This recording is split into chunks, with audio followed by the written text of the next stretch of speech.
everyone, welcome back to the Support the Spectrum channel. If you're new here, my name is Ryann Sutera. I'm a neurodiversity affirming speech language pathologist. So today we're going to be talking about why transitions are hard, what we can do to make it easier. Also, why is initiating certain tasks, going to social gatherings hard? How can we make it easier? So let's get right into it. Okay, so no matter what type of neurodivergence we're talking about here, whether we're talking about autism, ADHD, OCD, PTSD, etc., we're talking about a group of people who can easily become overwhelmed by sensory experiences.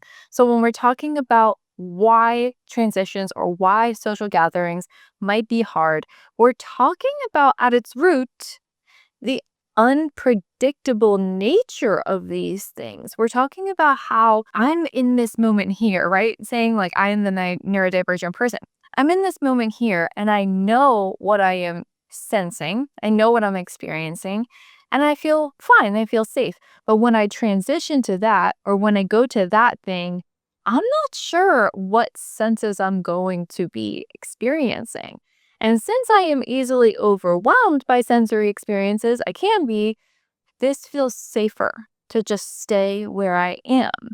Even if where you are is chaos. For example, I have worked with a client who has a really tough time transitioning going to bed, and they would rather stay in the chaos and anxiety of their overthinking mind and thinking of their to-do list, thinking what they have to do for the next day, rather than transition to a restful sleep because they're not sure what that sleep is going to be like. Am I only going to get 2 hours tonight? Am I going to have my nightmares again?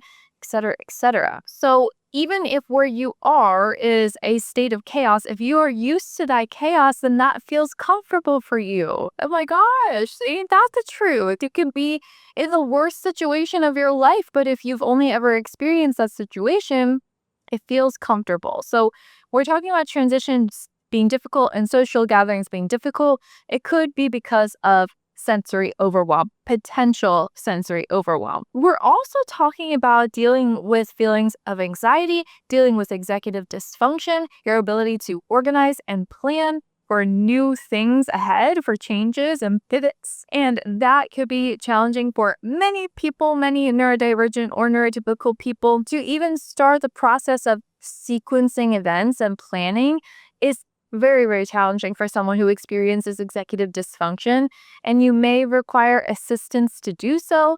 And you, if you are taking care of a neurodivergent person, might need to start the process of sequencing for them. So we'll start getting into that soon. Another part of executive dysfunction is this idea of initiation paralysis or choice paralysis. So this is kind of not a phenomena, it's a common cognitive process where someone who is forced to make a choice or needs to initiate a certain sequence of things gets stuck. I'm going to read some real life accounts from neurodivergent people that I found on Reddit. So here's an example. They say, I dread going outside. I want to go to my friend's house, but the act of going there is awful. Noise canceling, knowing where I'm going, then decompressing helps. I think it has to do with struggling with transitions. I basically have to dissociate during every commute because of it. So these are things that are lived experiences and things that people really do suffer from. I think some people will say, oh, this is just a Gen Z thing. You know how they always try to blame it on people being young and having different social expectations, whatever. But it's not that. It has to do a lot with how your brain is processing information. And if you're neurodivergent, you know that the brain processes information differently. The need to transition and socialize is ingrained in every part of our lives. We're talking about school drop-offs, social gatherings, team practices, family events, traveling. I have a whole video about traveling as a neurodivergent person. If you're interested in learning more about that, really good tips and tricks there. And we're also talking about this concept of having differently aligned needs with that. Like perhaps you have someone in your home who has ADHD and they are very quick to abruptly change from thing to thing, topic to topic, activity to activity. and someone else in the home is autistic or ADHD, having both. And at times they just really need structure and they don't feel comfortable transitioning it as abruptly.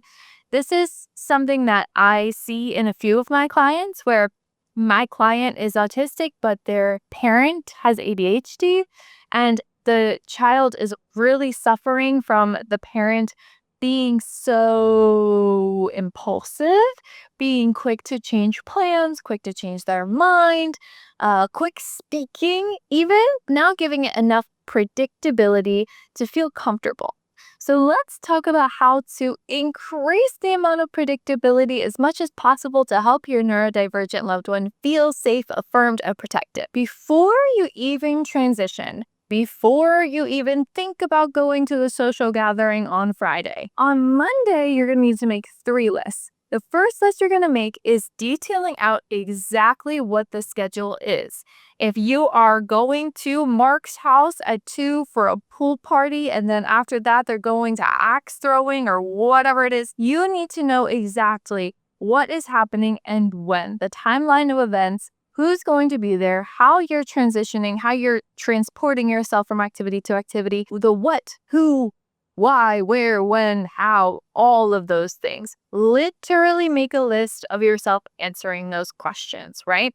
And I will tell you why this is important. This is important for setting up predictability because now you know the variables you're working with, right? Now you know what to expect. Then you're going to make your second list.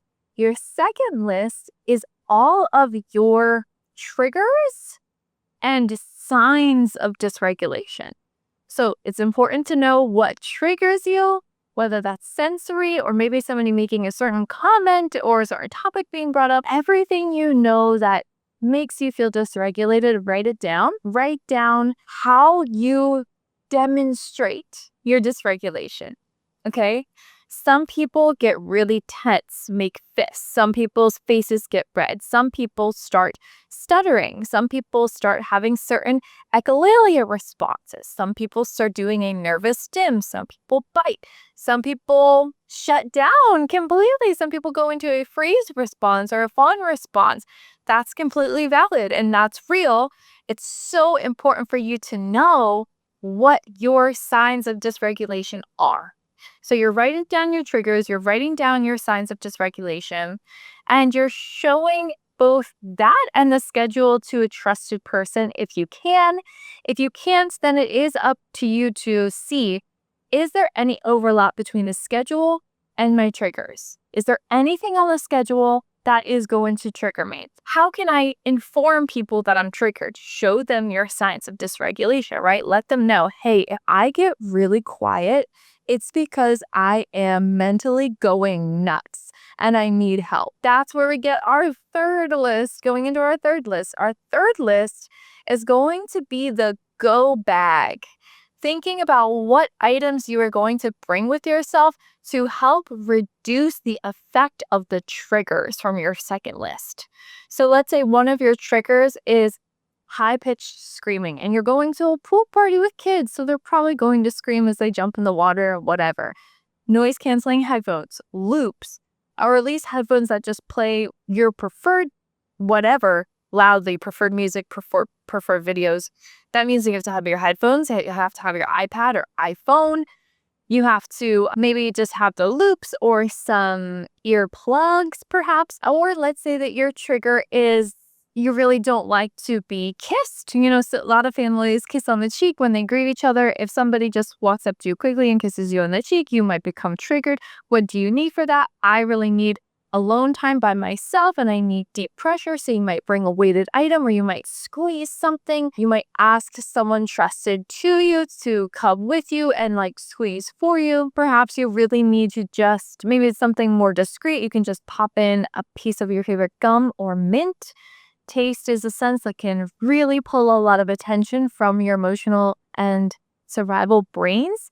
Perhaps you need to smell something you really like, keeping a little bit of your favorite chapstick or something that you really enjoy the smell of in your go bag is very important. And the reason that sensory items help with dysregulation is because when you are dysregulated, the smart parts of your brain, and that's just a kind of a cute way of saying it. We're really talking about the prefrontal cortex. We're talking about logical thinking, decision making, problem solving. That part of your brain doesn't have the energy it needs to be able to critically think, because when you are dysregulated, all of the energy from your brain, well, I'm not going to say all, a lot of your energy from your brain gets pulled into your survival brain, your brain stem, and your emotional brain, your basal ganglia. These parts of your brains are there to support you in times when you feel you are in danger, when you are in a survival state. This is foundational evolutionary response to us evolving as a species. Back in the day, when we were surviving, truly surviving, any type of perceived threat meant that we had to have our emotional and survival parts of our brains talk to each other as fast as possible to survive. You didn't have to think logically. If there was you should think logically, but you didn't have to as much, because if there was a bear in front of you, you don't have to think, oh, what species of bear is this? No, you just have to, I'm scared, I'm running. I'm scared, I'm fighting. I'm scared, I'm freezing. That's where your brain is at that state. Now that we are, most of us, I think some parts of the world still experience that, but most of us are now dealing with stress that is more socially related, occupationally related, academically related, stuff like that. Maybe even health related. I hope not. But now that that is our threat, our brains still react the same way. They still send energy to the emotional and survival brains. And when we choose to turn on our senses, then we're choosing to pull energy away from the emotional and survival brains. Your eyesight gets activated here in the back of the head. Your sense of smell gets activated right here, like as the nose travels. Your sense of touch is up here at the crown of your head. Your sense of hearing is here at the temporal lobe, and tasting is in a similar region as well. So when you are choosing to activate those parts of the brain, you're literally taking energy away from those areas. So having a go bag and having sensory supports is very important. Please do it. It will help you. And you want to make sure that someone at the social gathering knows about these things. One of your friends knows how challenging it is for you to transition from something to something. Or if you are the primary caregiver, just knowing how challenging those things can be for your neurodivergent loved one. Because a lot of the times we do need co-regulation. We're social creatures, right? We need help from the people around us. So it's really important to make those 3 lists, have that stuff prepared, that go bag prepared, and not only have the go bag prepared with the items, but also print out a list of everything that is in the go bag and put that in the go bag as well. Put your triggers and signs of dysregulation also in the go bag. Print those things out, because I'm telling you, there are certain times when, because of dysregulation, neurodivergent people will become non-speaking and they might not be able to advocate for themselves. It would really benefit them to even have self-advocacy scripts on the list of triggers and signs of dysregulation as well, because if they are not able to speak that language out of their mouths, they would at least be able to touch it and say, I need a break. I need this regulation strategy. I need you to help me in this way. Or at least just point to the items. So, for example, let me put this into an example of practice. I'm with my client at the park. We decide to have treatment at the park, and someone screams really, really loud, and they just freeze up, right? Freeze up. You have a sensory experience that was unexpected, but it was predictable because we set up the predictability for it before we even got to the park on Thursday. On Monday, we discussed sensory items to help with the trigger, self-advocacy, scripts, and we included all the pictures in there. So I see my learner freeze up. I grab their go bag. I take out the pictures of the go bag and I just hold it in front of them so that maybe they're not able to speak out what is going to help them, that they can touch it. They touch the headphones. Got it. Headphones on, right?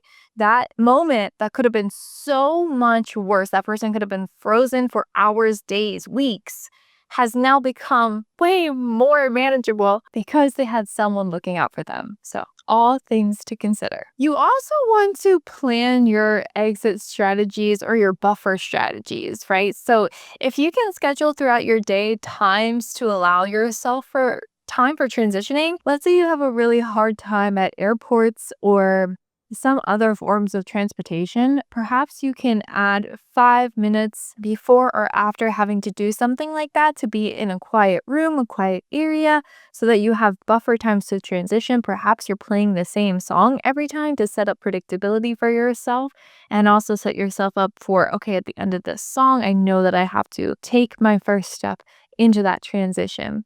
Or if you're at a social gathering, using quiet rooms, quiet spaces to help yourself get some time to yourself. And the most important thing is you may do all of these things and do them successfully and do them well, and you still might have to leave. There is nothing wrong with requesting time off. There is nothing wrong with saying, I just have to go, thank you. There is nothing wrong with taking the time to listen to your body's signals and do what's best for you. And that is everything that I have for you guys today.